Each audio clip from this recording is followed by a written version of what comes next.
wisdom till the nations see Jesus lifted up. A man who can explain everything about his lifting. It's not God that lifted you. Whether political, there must be a gap that only the size of. Let me tell you how I got into the prophetic.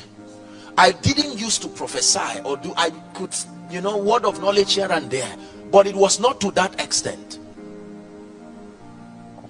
One night I was watching the video of William Branham, a man that had been so criticized by the body. People criticized him that at the end of his life he went into heresy. Yes, truthfully speaking, there were adjustments, things here and there that I personally have reservations about. You see, the ability to adapt is your proof of honor. You must adapt to people's weaknesses and limitations. Elijah was a temperous man, but Elisha endured it to receive the grace. Waiting for perfect vessels to transfer grace for you, you will never find one. Adaptation is proof of honor. There were many things that were done by the great prophet that I have reservations for. I may not bring them to the ministry, but that's too small a reason to not open up my heart and receive. When I returned back, the dimension of the miraculous that I stepped into surprised me. I said, what is this? It's amazing how easy your life can be when the grace that sponsors that result comes on you. And it is amazing how hard your life can be when the grace that is allocated for the result you seek is not on you.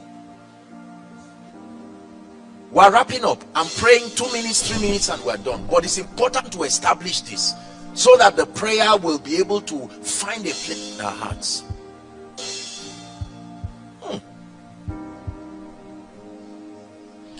Jehovah will be your everlasting light. He'll be your glory, your strength, and your sight. The light of the moon will be like the light of the sun, and the light of the sun will shine 7 times as bright. When Yahweh binds up the wounds of this world, He heals all the bruises inflicted by this world. Hallelujah. I started singing that song because I'm seeing the vision of a man of God on his knees now. I'm seeing the vision of a man of God. You are a preacher, and I'm seeing you on your knees crying and saying, Lord, I've desired an impartation. I want you to know that your life is about to change. Please give me a little warning. You see, when I was watching William Branham, and I was just looking, he was an interview just like this, and I stayed with my heart broken. I said, God, look at this servant of yours. How come people cannot see the compassion and the humility? Listen, don't criticize a man until you know the weight of what he is carrying. There are ministers you are seeing, the burden and the grace upon their life is heavy. Pray for them, don't talk about them until you can. Look at Moses, was carrying a dimension and was quiet. A part of his spirit came on 70 elders and none of them could stand. That's what one man was carrying. So when you are talking about people, the attacks that come to their life, have the fortitude to discern the burden and the grace that is upon them. When I looked at William Branham, do you know, even the modern day prophetic, there are few people who have come close. It's just that they did not have the opportunity to capture these things. As I was watching him with humility, this is what happened to me.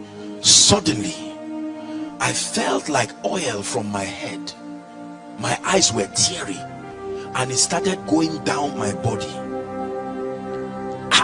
Cold sensation, like I was in a fridge. I said, what is happening? It started going down. It took like 30 minutes and then it just left. The next meeting I went to, and the heavens opened. Lord, what is this dimension you are bringing me into? Honor. I remember when I went to pay for 2 women, they were buying sugar cane or something, I can't remember, and I told one of the women, for some reason I was drawn in my spirit. I said, these mothers, I may not have much to help them, but I said, can I sow into their lives? And I said, please. The woman was trying to lose her wrapper to pay. I said, this is a mother like me, let me honor this woman. And then I began to, I brought out 100 naira, I think, and I paid for them. Pastor, when I did that, the women began to bless me, frail mothers, and one of them looked at me and said, my son, forever walk upon gold.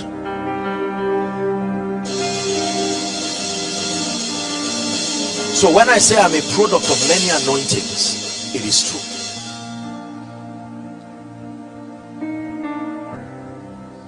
A product of many anointings.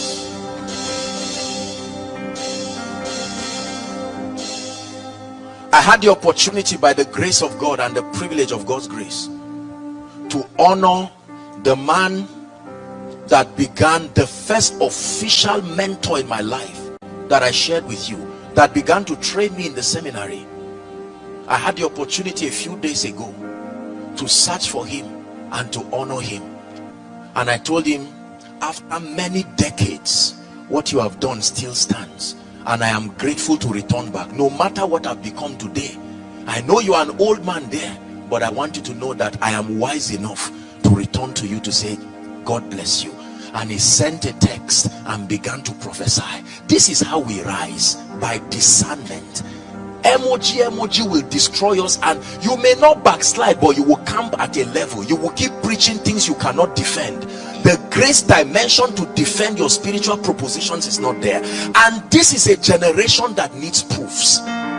When I came to you, I did not come with the excellency of speech, he says, but in the demonstration of power, that your faith would not rest upon the eloquence, the wisdom, Sophia of men, but upon the power of God. I'm about to pray. I do not stand to one who is the absolute custodian of the grace of God in the body. That would be flattery and that would be foolishness. But I can tell you one thing, I come as one who is a privileged steward of the mysteries of the kingdom for this generation.